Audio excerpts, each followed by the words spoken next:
Welcome to Heaven Help Us Studios and our very first video newsletter. Thanks for joining us. Today we're going to go over some things that we've done recently, look at some things that are coming up, and we have a couple of interesting features for you. But first, hit the subscribe button, turn on notifications, hit the like button on the video, and leave your comment. All this stuff helps our videos get out to other people. Up first, we'll review some of the things we've done recently. Take a look. Do you know one of the places that you come face to face with greatness every single day of your life and you don't perceive it?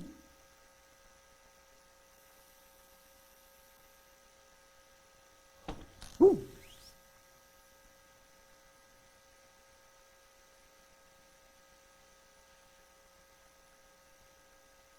When you look here, do you see the greatness? Do you see the miracle that is you? God does. And if you look here day after day after day and you still don't see greatness, here's what you need to know. You won't really, truly see greatness here until you begin to see greatness here.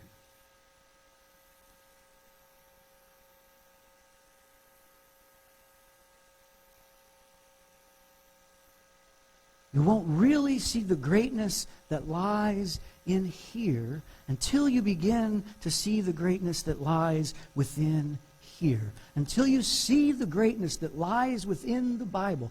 Because within the pages of this book lay the truths about God's view of you and how much He loves you and how much His love for you gives you significance, purpose, and direction in life. And so maybe, perhaps, possibly it's time to abandon your view of you and adopt God's view of you. So it's like we have this tug-of-war going on between these two groups, and one is on the side of truth and accountability, and on the other side we have a group that's for this incredible message of grace and forgiveness. There's this tension between the truth of the gospel and the grace of the gospel. We see this in the first century church, and we see it in the 21st century church. There's truth, right? Here's what's right. Here's what's wrong. Here's what you should do. Here's what you shouldn't do. And suddenly the truth of the gospel is in tension with the grace of the gospel. And when there's tension, there's conflict. And when there's conflict, church people get awkward. We just do.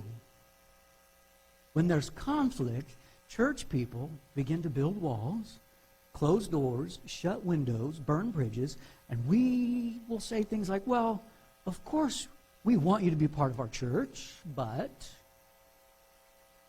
we want you to be part of our church, but before you come, here's a list of some things you should probably do. Let's see. We want you to be part of our church, but here's a list of words you should probably stop using. And we want you to be part of our church, but here's a list of places you should probably stop going, activities you should stop doing. We want you to be part of our church, but here's a list of church clothes you should buy. Interesting church clothes. You know, I've been to just all kinds of malls, and I found the women's section and the men's section, and I never found the church clothes section. I don't know. So you have this group over here with their list, and then you have the grace side who boldly and proudly declare, we don't care what you wear as long as you're there. Right? They say you don't have to get it together before we get together at church. Church is where you find the help and the healing you need to get it together. After all, why do you think I'm here? Right? So again, there's this tension between the two groups. Up next, we have a special feature with Rev Jeff. Stay tuned to hear his path in ministry. I just thought I'd take a brief moment out of your day to share a little bit about me. The journey that has led me to you has been quite a whirlwind of Jonah-like experiences, if you will. So at the age of 16, I stood up in my local church and I announced that I had been called to preach, which was great news. Unfortunately, I had already signed up for the delayed entry program in the United States Marines. So I had already signed the next 4 years of my life away to the Marines. Now, even though at that point I had been preaching in local nursing homes and leading Bible studies, and I was enjoying the ministry experience, 10 days after graduating from high school, I was standing on the little yellow footprints at the Marine Corps Recruit Depot in San Diego, California. Now, while I was in San Diego, I got involved with a local church who had a really good drama ministry. We had 3 services every Sunday. Each service had about 500 people. And I had the benefit of eventually becoming a drama director for a few new church plants in the area. And I knew God was using me to change lives, and it was very, very rewarding. This was followed by a career in law enforcement. The entire time, I still felt this call to ministry, which left this hole in my chest. I knew something was missing, something wasn't right. I unmistakably felt God whispering into my heart that it was time to come home. And so I flew back to Indiana, packed everything I owned in my van, and didn't tell anybody I was leaving because I knew if I told them, they'd try to talk me out of it. And I just drove straight through from San Diego back to Indiana. After having been back in Indiana for quite some time, I found myself and Shanna, my then fiance, sitting at a McDonald's, preparing to drive to a sheriff's department and accept yet another good job. But the more we sat there at McDonald's and the more we talked about the job, the more it felt like it was time for me to leave my quote-unquote good jobs and start pursuing the call that God had placed on my life, the call to ministry, to be a pastor. After fleeing my call to ministry for decades, after many long semester hours, after a marriage to Shanna and 4 children and 19 years in active ministry with the United Methodist Church, I now find myself reveling in all that is ministry, blessed by all that is Rochester United Methodist Church. And I can honestly say it feels good to be home. It feels good to be obedient. It feels good to serve God and serve others in Jesus' name. Wow. Isn't that quite the story of how he ended up here with us? We're so blessed to have Rev Jeff and his family here with Trinity.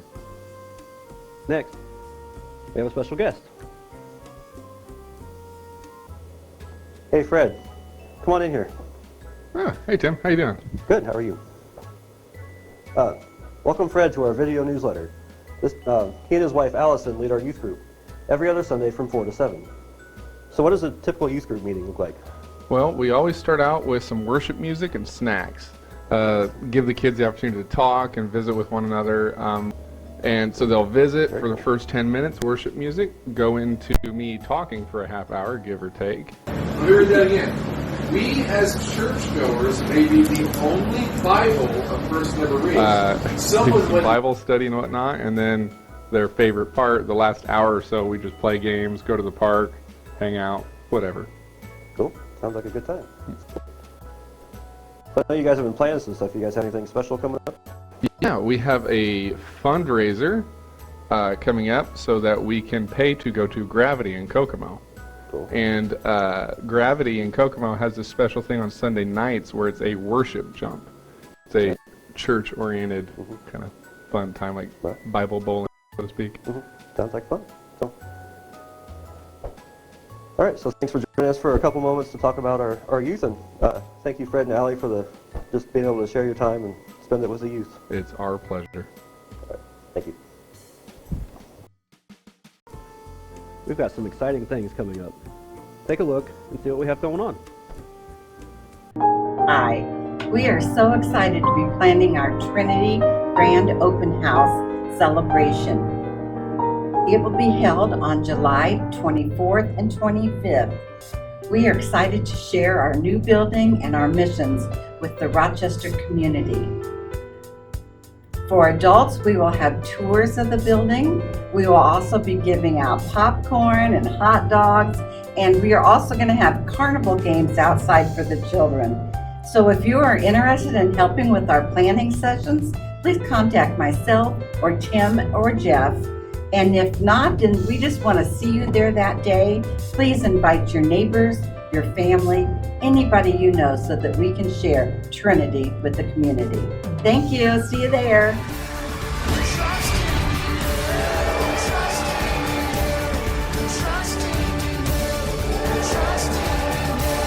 I hear the train a-rolling.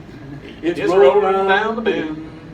I haven't been to VBS since I don't know when. Ladies and gentlemen, boys and girls, the train is ready to leave the station. Hold on to your seats because here we go. The Rocky Railway is finally here. You're in for a trip you will never forget. We have 4 fun days coming up just for you. Here's locomotive engineer Choo Choo Carpenter to tell you more. Hi everybody, I'm Choo Choo Carpenter and I look forward to sharing 4 days of epic adventure on the Rocky Railway. Our adventure runs from 6 to 8 p.m. beginning Monday, June 28th and ends Thursday, July 1st. Sounds like some fun times ahead. Now, if you made it this far, first of all, thank you. And if you haven't seen our page before, well, you've been missing out. Here's some clips from Season 1 of Almost Funny.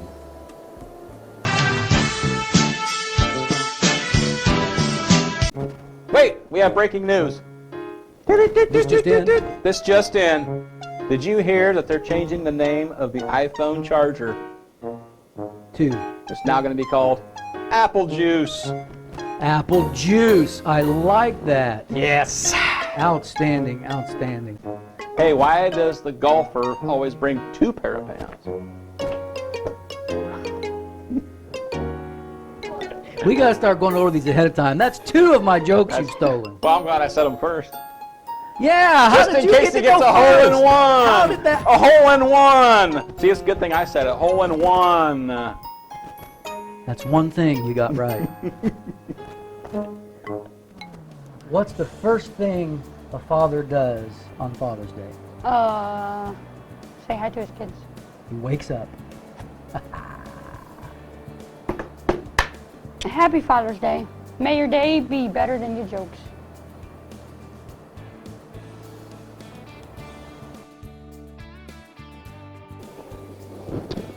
Freddie? Yeah. And Hannah? There's a big difference between bad jokes and dad jokes. What's that? 1 letter. What do you call your dad when he falls through the ice? I don't know. What do you call that? A popsicle. Oh, nice. Thanks for joining us. And again, give the video a like, leave your comments, let us know your feedback, and subscribe to our page. Have a great day.